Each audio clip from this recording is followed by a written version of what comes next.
Birthday Song, which is currently streaming on Netflix. She has done research for Ashim Aluwalia's Daddy, which streams on Amazon Prime. Vrishali is the author of the best-selling Can't Die for Size. So, I think AB needs absolutely no introduction. Anirban Bhattacharya and Anurag Kashyap, we're all here for AB as we call him. Anurag Kashyap, thank you for joining us, and he's the winner of one national award for film fairs, prolific filmmaker, and has also been, the government of France has knighted him as the Knight of Order and Letters for his contribution to cinema. But what is interesting is we're here for AB's The Deadly Dozen, serial killers, and what's interesting is that Anurag made his foray, and this is when I was doing my research, that he made his foray into Bollywood when he scripted Otto Naran, and Otto Naran is the first story of The Deadly Dozen, which he wrote, and that kind of impressed Ram Gopal Varma, and that was the start of so many other things. Panch, has anybody seen Panch? I mean, I love the film. A lot of us have seen Panch over here. And that was again based very loosely as is mentioned, on the Joshi Abhyankar murder cases of 1976, the serial murders that happened in Pune, shaking the daylights out of the sleepy town of Pune, and Raman Raghav, as we all know. So Anurag, welcome, and you're our chief guest. Thank you for coming. And AB, as we all know, this is your debut novel. We're all here because of you.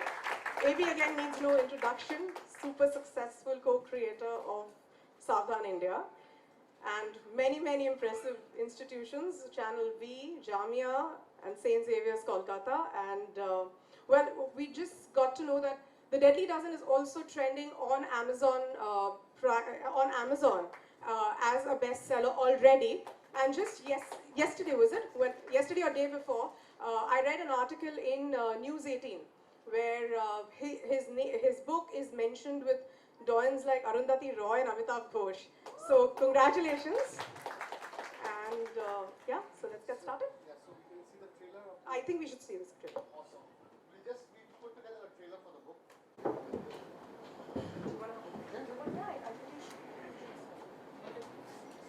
Ready? With the opening. Okay.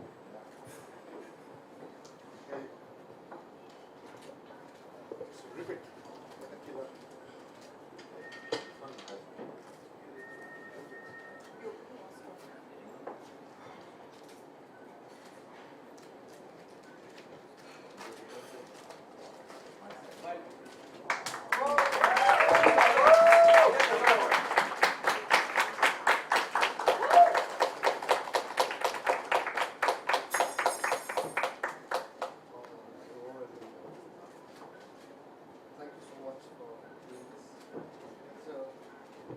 Check. I really want to thank Anurag for taking the time out and coming. He's been running a very busy schedule, and honest to God, I mean, thank you. You don't realize how overwhelmed I am right now. Just to have you standing here and do this for a debutant author, it's more than a dream come true. And I really want to thank you for taking the time out and supporting the book. I've already had a take on 3 of the stories. I know. Jackal and Otto Shankar and Ravan Raga. Thank you so much. Oh, but this is amazing. I already have my eye on one. On one of the stories? I can't say. There's somebody standing before me, so I'm waiting it out. Thank you so much. Thank you so much for coming. We just have a couple of questions for you, and then you. Yeah, please.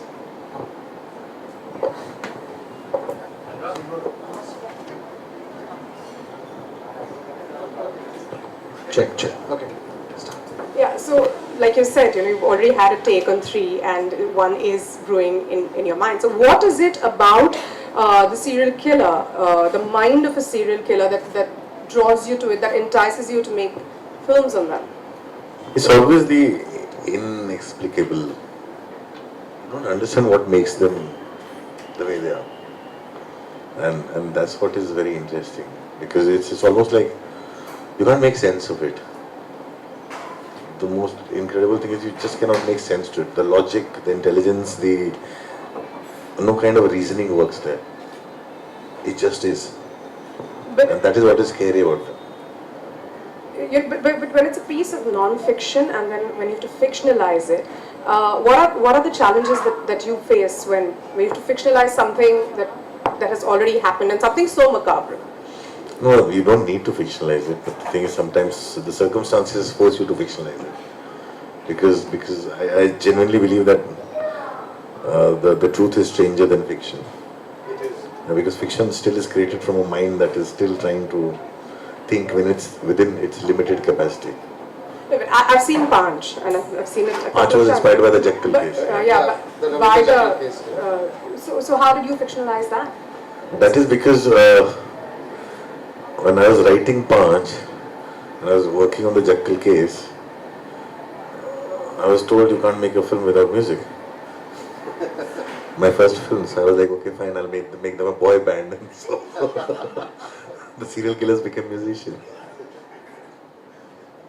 But was that the only fiction? No, it's not that. Even the music band thing was not fictional. It was also based on the band called Greek, which existed at that time, and it was based on their struggle with the system, trying to do what they were doing in the rock scene, which was an underground band.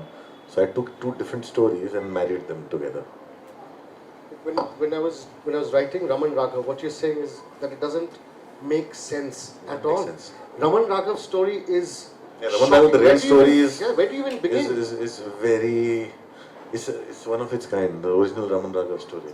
It's not like Otto Shankar or not like anything else, which still has some kind of a motivation. Yeah.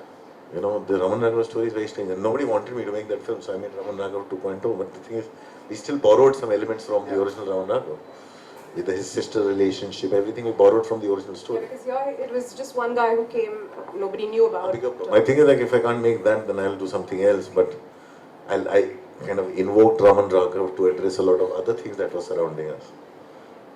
AB, so when I read AB's stories, his writing is extremely visual, sucks you into that world.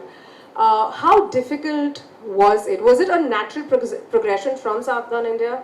What were the challenges that you faced when you were writing? Okay, so I think when you're talking about the visual element of the stories, it was a very deliberate attempt.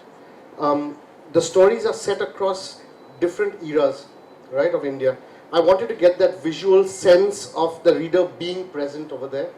Yeah, even the language keeps changing. If you read Thug Behram, which is from the 1800s. Yeah, I think the only one that stands out from is Thug Behram. I said, how did you put in Thug Behram in this, which is, all of them are more now. Yeah. And Thug Behram is from the 1800s, yeah. So I read up Captain Sleeman's account. Captain Sleeman was the one who actually captured, brought an end to the Thuggy movement. And they introduced new laws. Even deceivers, like Shashi Kapoor on the story. Yes. So, I wanted it to be very visual and screenplay-like. So when you're reading it, you should be able to smell the blood, almost. I just wanted to read out a passage. I think my book is somewhere here. Yep, thank you. I've marked it. I've done homework.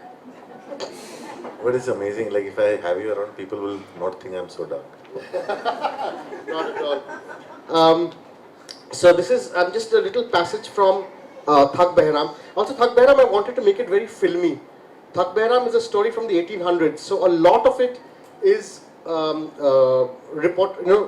taken from reports and all of that. But a lot of them is also imaginary scenes, because I don't know what Thug Behram actually did, in a sense that there are no day-to-day accounts of his life, right? So this is Thug Behram, just a small passage I'll read out. The caravan moved silently through the night. The clanging of the bells around the necks of the bullocks pulling the canopied carts was the only sound that could be heard.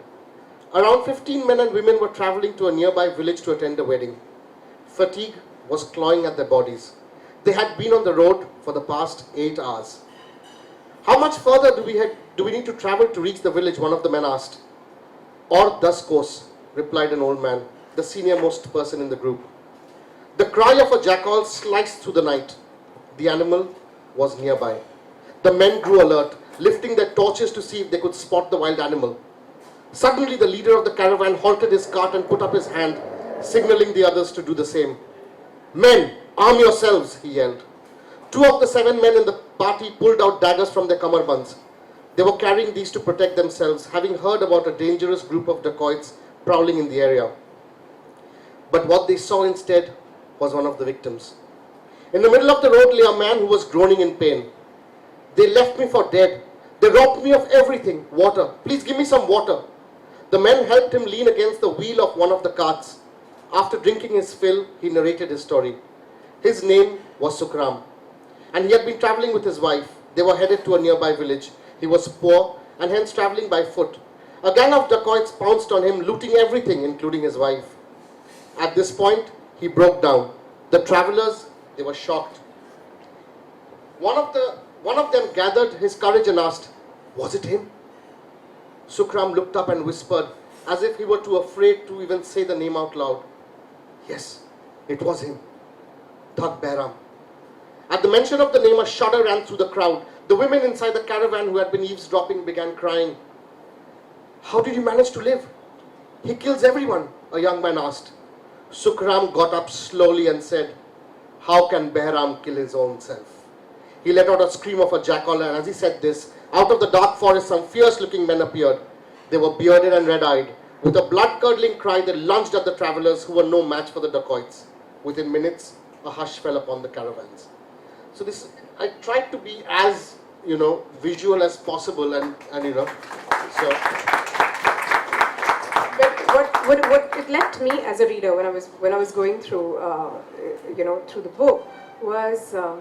I was shit scared. Yeah. It just scared the daylights out of me. Like, it was like, you just took the bull by the horns and said, "This is a parallel universe, and they're out there." And this you need. Was that conscious to shroud your reader with a pall of fear? If we call it a parallel universe, it's a mistake. It's our universe. Shit is in this world. We imagine we are living in an Enid Blyton. Once upon a hillock, there lived some elves and dwarves, and it's not. And they lived happily ever after. Yeah, they don't. It's a shitty world. It's a scary world. They're all around us, and I wanted the readers to realize that, and that's what Savdhan India has done, producing it for the last 7 years now. I realized that people seem to say, the bad always happens to other people. It can never happen to me, and that is completely a misnomer, because it can happen to you. And I really wanted to make the readers scared. Yeah, I mean, I keep breaking the fourth wall. If you read the story, you'll realize I keep directly talking to the reader, saying, guard your children. They are not safe. There's a story of Darbara Singh. He was a migrant killer, right? So he just killed migrant children. He just used to take kids, rape them, kill them, And as a parent, I was really scared. And so I write it over there in the book saying, please, if you're sleeping with your children tonight, hug them tight, because they are safe and sound beside you. Hamare zamane mein we could go out and play. No, I'm saying if you go by the data, the number of children that disappear is so much more, and nobody knows where they're gone. Where they're gone. Hamare time pe we used to go out and play in the gully, and no one bothered. We could just play. And now you can't even let your child out in the in the gully or in the compound. You don't know if they're going to come back or not. It's true. It's true. Ironically, a lot of cases also happened in the 70s, and when we. No, there were a lot of 80s. 90s, and even the last 10 years, there have been cases. The Beer Man and the Stone Man have happened recently. You know what they say? They say only like 10% of serial killers in the world have been found and discovered. So there could be a serial killer residing in. Just needs the It's little. us. Right. Okay. You need to go, or you okay? You need to go, right? Okay. So before you leave, I just want to present you with.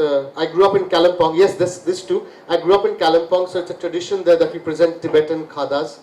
So Iram will present you the Tibetan khadas.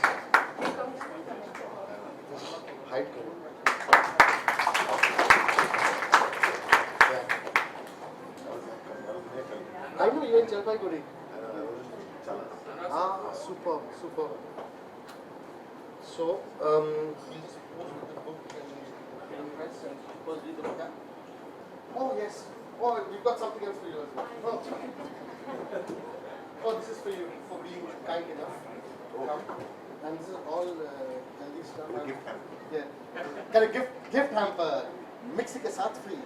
So this is, I have everything.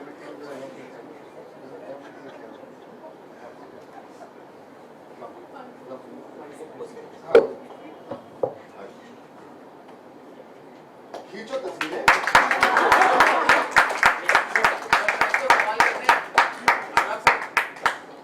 ऐसा मौका फिर press को सवाल करने को sir press को सवाल करने को सर एक दो ज्यादा टाइम नहीं लेंगे आपका बिल्कुल नहीं है सर एक question sir I'll just leave him and then I'll come back. Hold on. It's not like a formal event and all, no?